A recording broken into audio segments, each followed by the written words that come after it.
Custo de vida, emprego e desemprego, cesta básica, tarifas públicas, salário mínimo. Agora, na Brasil Atual, a análise do DIEESE. E nós vamos fazer contato agora com o diretor técnico do DIEESE, Fausto Augusto Júnior. Bom dia, Fausto. Bom dia, Glauco. Bom dia a todos. Fausto, e na última sexta-feira, depois de 18 anos de existência, chegou ao fim o programa Bolsa Família. E ainda não existe uma definição a respeito do recebimento do Auxílio Brasil por parte não só das pessoas do programa que deixou de existir, mas também daquelas que deixaram de receber o auxílio emergencial e as outras que já estavam fora também. Ministros e governistas, a base aliada do presidente Jair Bolsonaro tenta aprovar a PEC dos precatórios, que seria uma forma de viabilizar o Auxílio Brasil, mas isso ainda também está em discussão, a proposta deve ser votada hoje. Como é que você vê, do ponto de vista dessas pessoas que precisam, Fausto, de um auxílio, né, nesse momento de crise socioeconômica brasileira, esse clima de indefinição, né, que assim, afeta essa parcela da população, mas não move um pontinho ali no chamado mercado financeiro e por isso não merece as manchetes da mídia tradicional também? Bem, Glauco, primeiro a gente está vendo aí um tanto quanto esse governo trata a questão da desigualdade, a questão da pobreza, a questão da fome, a questão da extrema pobreza.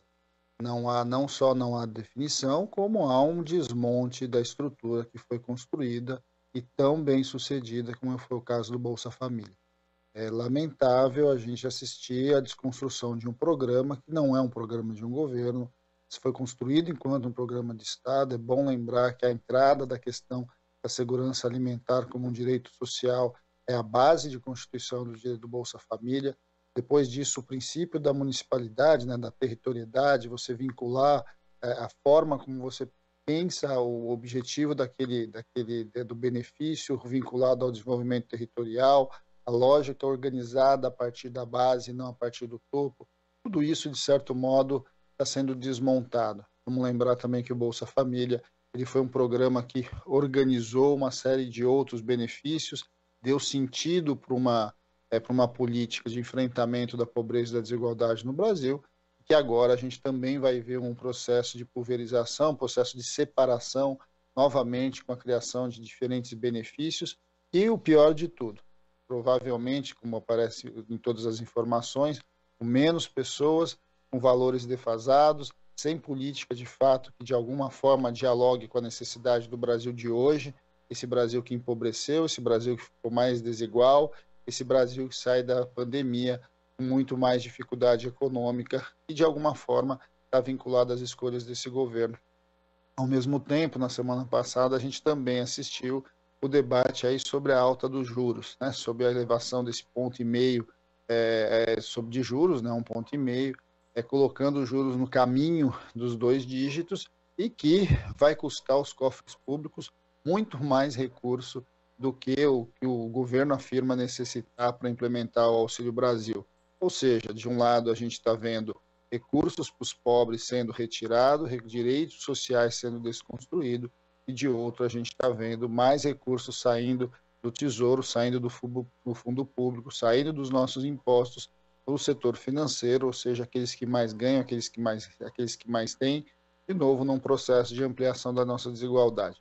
É essa a escolha desse governo, quando de fato você tem dificuldades para equacionar o reajuste da inflação de um benefício, de um lado, minimamente zerar a fila e, na verdade, aumentar agora a fila de pessoas necessitadas que vão saindo do Bolsa Família ou que deveriam estar dentro e não conseguem entrar, e, ao mesmo tempo, uma transferência direta de renda para o setor financeiro. De alguma forma, essa semana que passou, esse debate todo que aconteceu aí antes do feriado, é um pouco a expressão das opções e dos caminhos que este governo entende o desenvolvimento econômico e social do nosso país. E Fausto, foram 39 milhões de famílias que receberam a última parcela do auxílio emergencial em outubro e 17 milhões estima-se que vão receber o Auxílio Brasil. Então só nessa conta a gente tem 22 milhões de pessoas que vão ficar, já estão e que vão continuar sem receber qualquer tipo de auxílio, mesmo sem ter emprego, mesmo sem ter renda. Quer dizer, é um quadro catastrófico, mas assim, é algo assim que chama bastante atenção, porque ainda tem pessoas que estão na fila do cadastro único do Bolsa Família que também não haviam sido contempladas ainda pelo benefício. Então é uma série de pessoas que, na verdade, vão ficar sem nada, Fausto. Bem, esse é um outro dilema ainda, né? Porque de alguma forma a economia pós-pandemia não retornou, né? Está muito aquém da necessidade. Você ainda não tem, nós estamos falando aí de quase 14 milhões de pessoas desempregadas, mas um conjunto muito maior de pessoas que saiu do mercado de trabalho, se somar tudo isso. A gente está falando de um mercado de trabalho que, para aqueles que conseguiram algum acesso, também significou redução da renda, ou seja, o Brasil ficou mais pobre, né? E o trabalhador muito mais pobre. No meio de tudo isso, você ainda tem uma inflação de 2 dígitos, né, puxada principalmente por combustíveis, puxada por energia elétrica, ou seja, itens que de alguma forma não tem como o cidadão definir a sua escolha, a mudança, a sua troca. Então, quando a gente olha para esse cenário, a gente vai vendo o quão é complicado um governo que simplesmente coloca do lado ali a questão social e tenta colocá-la na pior das hipóteses, da forma como ele está trabalhando, a partir de uma visão eleitoreira. Vamos lembrar que o que está sendo discutido em relação ao Auxílio Brasil também é temporário. A forma como está sendo desenhada, ele simplesmente vai ter ali uma complementação somente até o final do ano que vem, ou seja, somente ao final do ano eleitoral. Pós-ano eleitoral, a depender do que possa acontecer, simplesmente essas pessoas ficarão com mais dificuldades ainda. Ou seja, nós saímos de um processo, ou estamos aos poucos, né, com um passivo muito grande de pessoas mortas da pandemia, de alguma forma ainda com muita dificuldade econômica, uma economia que vai demorar ainda minimamente para se equilibrar, para caminhar, para minimamente crescer, e minimamente a gente vai assistindo um abandono dos mais pobres nesse momento. E essa indefinição do Auxílio Brasil é um pouco a indefinição das políticas sociais de um governo que, na verdade, nunca teve o social como prioridade.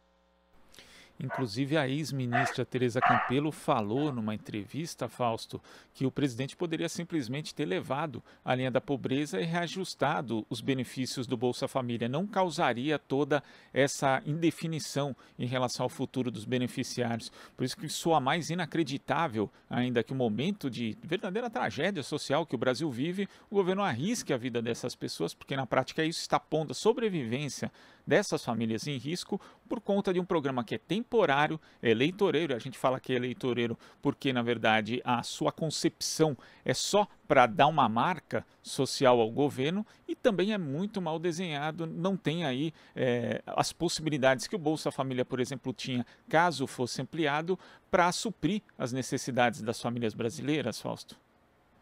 Era muito mais simples ter mantido o Bolsa Família, ter reajustado o valor e ter ampliado os números de beneficiários. Ou, na verdade, no caso do que está sendo proposto, era muito mais simples ter basicamente corrigido o valor do Bolsa Família e zerado a fila que você tinha no Cade Único. Agora, o que a gente sabe é que, na verdade, não é essa a intenção. O que é bastante importante a gente deixar claro para os nossos ouvintes é que, de alguma forma, não é além do Auxílio Brasil ser uma marca eleitoreira que espera trocar ali o nome, tentar dizer o que não é, né? Ou seja, dizer que o governo está criando um programa social que na verdade não está, o que ele está de verdade fazendo é a desconstrução de um programa social que deu certo. É bom, é sempre importante a gente lembrar que a MP que está no Congresso Nacional, que está valendo, né, mas está sendo discussão no Congresso Nacional, ela desmonta o Bolsa Família como a gente conhece, ela centraliza o Bolsa Família, ela de alguma forma, o Auxílio Brasil vai ter uma outra base de distribuição. Ele simplesmente dissolve esse processo de unidade de benefícios e volta a ter benefícios diferenciados como a gente tinha antes do próprio Bolsa Família. Então, quando a gente está falando do Auxílio Brasil, a gente está falando agora de um benefício temporário, de um benefício sem recursos garantidos no orçamento, porque de alguma forma é disso que nós estamos falando, essa discussão toda da PEC dos precatórios, de onde vai sair o dinheiro, ou seja, ele não tem um dinheiro, recurso, tem garantia e depois ele vai continuar existindo, e além de tudo, ele desmonta toda a rede dos territórios do Bolsa Família e, além disso, diversifica benefícios, novamente voltando para uma visão de assistencialismo, para uma visão de que direito social é uma caridade. Então a gente vai lá dar um auxílio gás aqui, uma ajuda ali, e como era antes. O Bolsa Família é muito mais do que isso. O Bolsa Família sempre foi uma política clara, objetiva e articulada de enfrentamento da extrema pobreza, que é o que a gente vai deixando aos poucos de existir. É bom lembrar, isso tudo faz parte do atual programa, do atual projeto de governo, e desconstrução dos direitos sociais enquanto direitos e colocação de outras formas aí de auxílios vinculados à eleição, vinculados também ao coronelismo, né, vinculados a esses aí que querem continuar mandando no país e que de alguma forma precisam colocar aí uma maquiagem com relação à área social. É disso que nós estamos falando. Então, só para lembrar, né, um auxílio que desmonta, que desmonta o programa, que não tem dinheiro garantido e que tem um tempo aí previsto de no máximo 1 ano. Ou seja, a que de fato veio esse chamado Auxílio Brasil? Essa é a pergunta, Fausto. Muito obrigado pela sua participação aqui no Jornal Brasil Atual. Até a próxima. Até a próxima. Bom dia a todos novamente, Glauco. Bom dia. Conversamos aqui com o diretor técnico do Diese, Fausto Augusto Júnior.